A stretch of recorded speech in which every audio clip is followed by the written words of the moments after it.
ದರುಶನಕ್ಕೆ ಬಂದವನಲ್ಲವೋ, ಪುಣ್ಯವಂತರ ದಿವ್ಯ ಚರಣ ನೋಡಲು ಬಂದೆ. ಮಹಾಪುಣ್ಯವಂತರ ದಿವ್ಯ ಚರಣ ನೋಡಲು ಬಂದೆ. ನಿನ್ನ ದರುಶನಕ್ಕೆ ಬಂದವನಲ್ಲವೋ, ಪುಣ್ಯವಂತರ ದಿವ್ಯ ಚರಣ ನೋಡಲು ಬಂದೆ.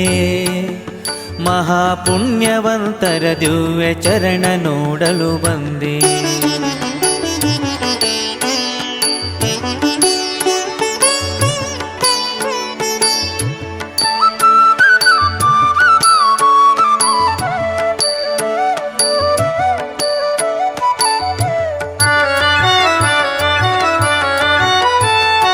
ಎಲ್ಲಿ ನೋಡಲು ನೀನೆ ವ್ಯಾಪ್ತನಾಗಿರಲಿಕ್ಕೆ ಇಲ್ಲಿಗೆ ಬಾಹ ಕಾರಣವಾವುದೋ, ಸೊಲ್ಲಿಗೆ ಕಂಬದೊಳು ತೋರಿದ ಮಹಾಮಹಿಮ.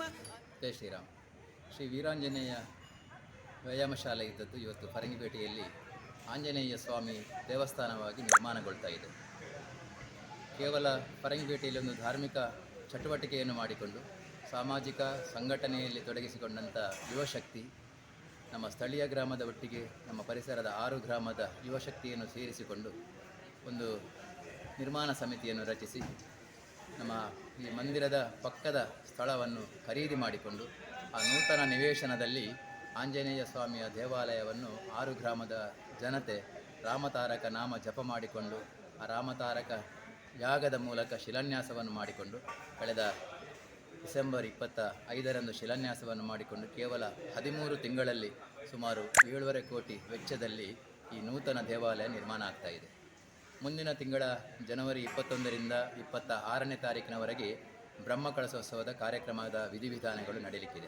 ಅಲ್ಲಿ ಇಲ್ಲೇನಯ್ಯ ಬಲ್ಲಭಕುತ ಜನರಿಗೆ ಕರೆದಾಗಲೇ ಓಡಿ ಬಂದೊದಗುವೋ ದೇವ, ಮರಳಿಗಾವುದವೆಣಿಸಿ ಬರಲ್ಯಾತಕೋ, ನೆರೆ ನಂಬಿದವರಿಗಾವಲ್ಲಿಯಾದರೆ ಏನು, ವರಿತವರ ಮನದಲ್ಲಿ ನಿಂದಾಡುವೋ ಚಂದವ.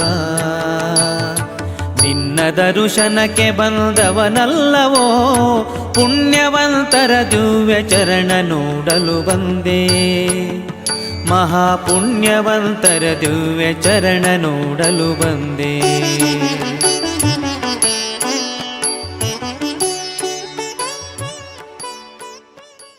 ಜನವರಿ 21 ತಾರೀಕಿಗೆ 2 ತಾಲೂಕಿನಿಂದ ಬಂಟ್ವಾಳ ಮತ್ತು ಮಂಗಳೂರು ತಾಲೂಕಿನ ಹಸಿರುವಾಣಿ ಹೊರೆಕಾಣಿಕೆ ಆಗಮಿಸಿ 21ರಿಂದ 26ರವರೆಗೆ ಕಾರ್ಯಕ್ರಮ.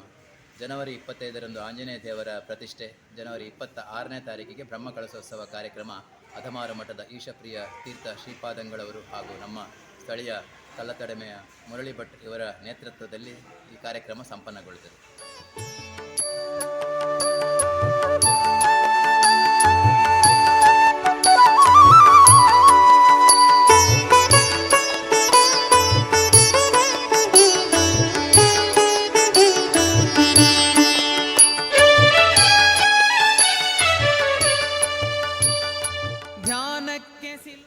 ಇವತ್ತು ವಿಶೇಷವಾಗಿ ಬ್ರಹ್ಮಕಳಶೋತ್ಸವದ ಪೂರ್ವಭಾವಿಯಾಗಿ ಚಪ್ಪರ ಮುಹೂರ್ತ ನೆರವೇರಿದೆ.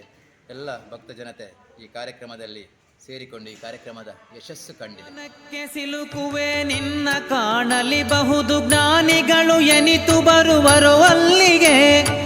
ಆನಂತ ಜನುಮದಲ್ಲಿ ಜಪ ತಪ ವ್ರತ ಹೋಮ ಏನು ಮಾಡಿದರಿಷ್ಟು ಜನ ಕೂಡುವುದು ದೇವಾ. ಈ ದೇವಸ್ಥಾನದ ವಿಶೇಷವನ್ನು ನಾವು ಒಮ್ಮೆ ಅವಲೋಕನ ಮಾಡಿದರೆ 6 ಗ್ರಾಮದ ಯುವಕರು ಪೂರ್ಣ ಪ್ರಮಾಣದಲ್ಲಿ ತೊಡಗಿಸಿಕೊಂಡು, ಇವತ್ತು ನಾವು ಸಾಮಾನ್ಯವಾಗಿ ಹೇಳ್ತೇವೆ ಯುವ ಸಮಾಜ ದೇವತಾ ಕಾರ್ಯಕ್ರಮಗಳಲ್ಲಿ ತೊಡಗಿಸಿಕೊಳ್ಳುವುದು ಬಹಳ ವಿರಳ ಅಂತೇಳಿ. ಇದಕ್ಕೆ ಉತ್ತರವಾಗಿ ನಮ್ಮ ಸ್ಥಳೀಯ 6 ಗ್ರಾಮದ ಯುವಶಕ್ತಿ ಪೂರ್ಣ ಪ್ರಮಾಣದಲ್ಲಿ ಈ ದೇವಸ್ಥಾನದ ನಿರ್ಮಾಣದ ಕಾರ್ಯದಲ್ಲಿ ತೊಡಗಿಸಿಕೊಂಡು ಈ ಕಾರ್ಯಕ್ರಮದ ನಿರ್ಮಾಣ ಪ್ರಕ್ರಿಯೆ ಬಹಳ ಸುಂದರವಾಗಿ ಮೂಡಿಬಂದಿದೆ. ನೀನಿದ್ದ ಸ್ಥಾನದಲ್ಲಿ ಸರ್ವ ಪುಣ್ಯಕ್ಷೇತ್ರ, ನೀನಿದ್ದ ಸ್ಥಾನದಲ್ಲಿ ಸಕಲ ತೀರ್ಥ, ನೀನಿದ್ದ ಸ್ಥಾನದಲ್ಲಿ ಸಮಸ್ತ ತಾತ್ವಿಕರು, ನಾನಿತ್ತ ಬರುವುದು ನಿನಗೆ. ಇದೊಂದು ಇತಿಹಾಸ ಅಂತ ಹೇಳಬಹುದು. ಯಾಕಂತ ಹೇಳಿದರೆ ವರ್ತಮಾನದಲ್ಲಿ ಒಂದು 13 ತಿಂಗಳಲ್ಲಿ 7.5 ಕೋಟಿ ವೆಚ್ಚದಲ್ಲಿ ಒಂದು ನೂತನ ದೇವಾಲಯವನ್ನು ನಿರ್ಮಾಣ ಮಾಡುವುದು ಒಂದು ಇತಿಹಾಸ. ವಿಶೇಷವಾಗಿ ದೇವರ ಅನುಗ್ರಹದಿಂದ ಎಲ್ಲ ಭಕ್ತಾದಿಗಳ ಸಹಕಾರದಿಂದ ಈ ಒಂದು ನಿರ್ಮಾಣ ಕಾರ್ಯಕ್ರಮ ಯಶಸ್ಸನ್ನು ಕಾಣುತ್ತಾ ಇದೆ. ನಿನಗೆ ತಿಳಿಯದೆ ಸ್ವಾಮಿ, ನಿನ್ನ ದರ್ಶನಕ್ಕೆ ಬಂದವನಲ್ಲವೋ, ಪುಣ್ಯವಂತರ ದಿವ್ಯ ಚರಣ ನೋಡಲು ಬಂದೆ, ಮಹಾಪುಣ್ಯವಂತರ ದಿವ್ಯ. ಕೇವಲ ಒಂದು ತಿಂಗಳಿದೆ. ಮುಂದಿನ ಜನವರಿ ತಿಂಗಳಲ್ಲಿ ಈ ಕಾರ್ಯಕ್ರಮ ಪ್ರತಿಷ್ಠೆ ಮತ್ತು ಬ್ರಹ್ಮಕಲಶೋತ್ಸವ ನಡೀತದೆ. ಆ 6 ದಿನಗಳ ಕಾರ್ಯಕ್ರಮವನ್ನು ಕೂಡ ಸ್ಥಳೀಯ 6 ಗ್ರಾಮಗಳಿಗೆ ವಹಿಸಲಾಗಿದೆ.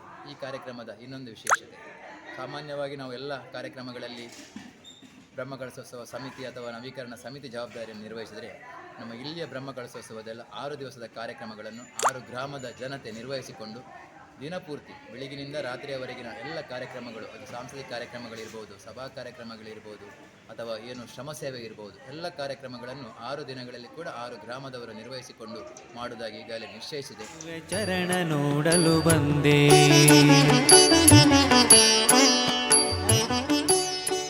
ಬಹಳ ಉತ್ತಮ ಪ್ರಕ್ರಿಯೆ ಮೂಡಿಬಂದಿದೆ. ಒಟ್ಟು ಉದ್ದೇಶ, ಅಯೋಧ್ಯೆಯಲ್ಲಿ ರಾಮ ಮಂದಿರ ನಿರ್ಮಾಣ ಆಗುವ ಸಂದರ್ಭದಲ್ಲಿ ರಾಮನ ಪ್ರತಿಷ್ಠೆ ಆಗುವಂಥ 22ನೇ ತಾರೀಕಿಗೆ ನಮ್ಮ ಇದೇ ಭಾಗದಲ್ಲಿ ಈ ಪರಿಸರದ ಎಲ್ಲ ಗ್ರಾಮಸ್ಥರು ಸೇರಿಕೊಂಡು ಬೆಳಗಿನಿಂದ ರಾಮನಾಮ ತಾರಕ ಮಂತ್ರ ಜಪ, ಹನುಮಾನ್ ಚಾಲೀಸ್, ಬಳಿಕ 11:30 ಗಂಟೆಯ ನಂತರ ಏನು ಅಯೋಧ್ಯೆಯಲ್ಲಿ ನಡೆಯುವಂಥ ಪ್ರತಿಷ್ಠೆಯ ವಿಧಿವಿಧಾನಗಳನ್ನು ಜನರಿಗೆ ಪರಿಚಯಿಸಲಿಕ್ಕೋಸ್ಕರ TV ಪರದೆಯ ಮೂಲಕ ನೀಡುವಂಥ ಕಾರ್ಯಕ್ರಮವನ್ನು ಜನವರಿ 22 ತಾರೀಕಿಗೆ ಮಾಡಲಿಕ್ಕಿದ್ದೇವೆ.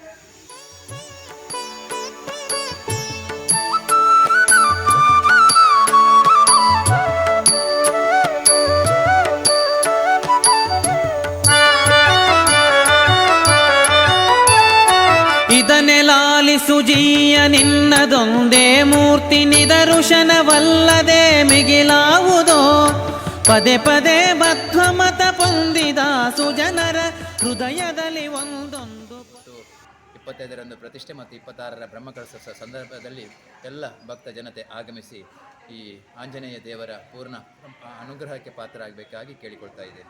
ಪರಿ ನಿನ್ನ ರೂಪಂಗಳು